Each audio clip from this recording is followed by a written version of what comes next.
So for ePUB authoring, InDesign has become the page layout tool of choice for many classes of professional publishers, including books. And we're very excited that the enhanced ePUB support is built into InDesign CS4. In fact, we're working to further enhance that. There's various features in there, including choosing your ePUB content, table of contents support, choosing whether or not you want embedded fonts.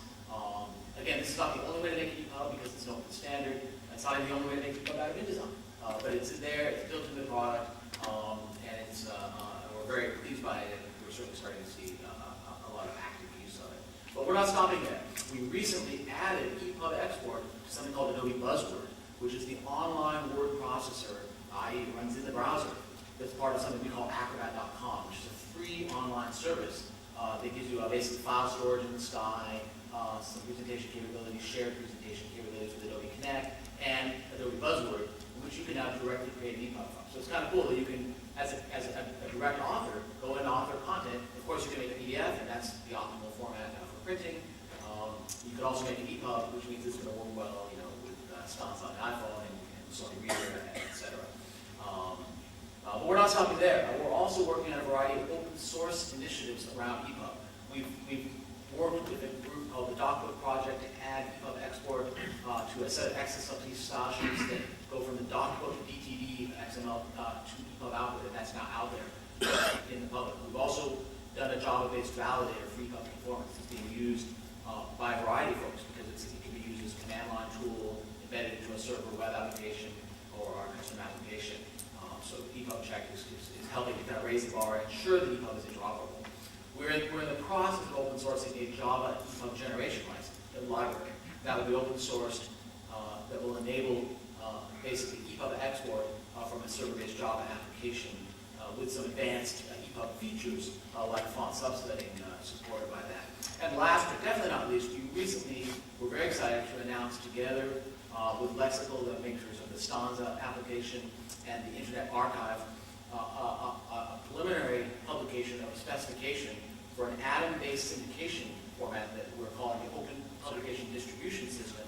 It's a generalization of the online catalog feature already in Stanza today that's going to let people expose libraries of content, catalogs of content, to be directly integrated into the device and smartphone applications without requiring you to go to a separate web browser session, which is not always convenient on a device like this. So OPDS, we think, has a great complementary role, and ePUB is the default and preferred file format to use for content that's syndicated via OPDS. So ePUB and OPDS work hand in glove, and these are all efforts that are open source oriented that Adobe is contributing to. We also are providing technology that allows protecting ePUB ebooks for secure distribution.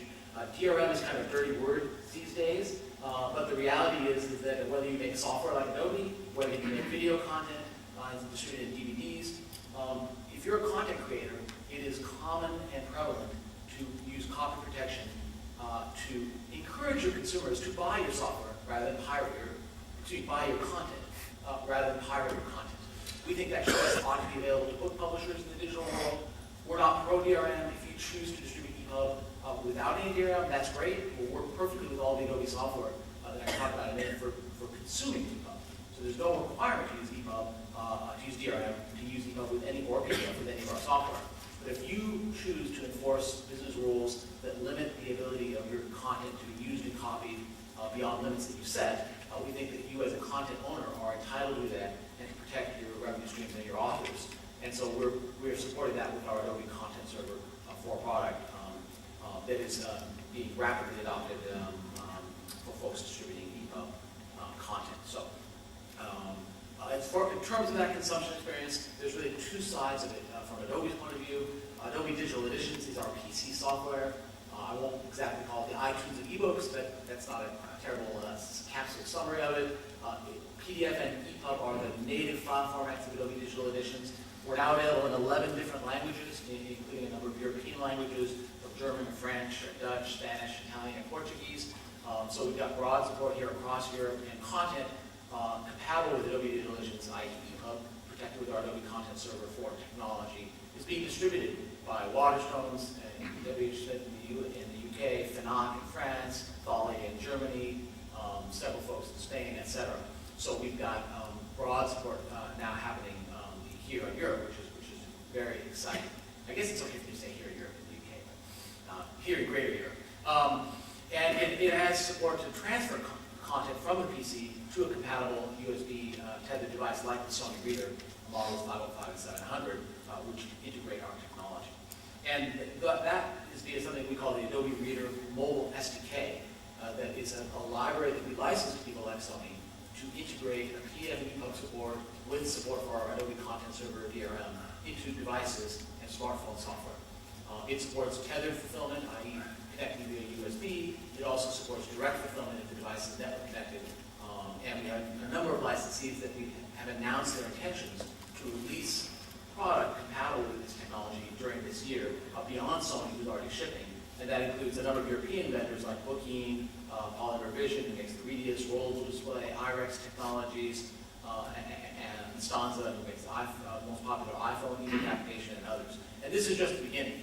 We have a host of folks who are working to enable Adobe ePUB and PDF protected with Adobe Content Server technology on their devices and applications, and which we believe is going to really help enable the vision of consumer choice of reading device, and choice of where to buy the content, and enable publishers to continue to enjoy multi-channel distribution and not have one company kind of with a stranglehold on their value chain.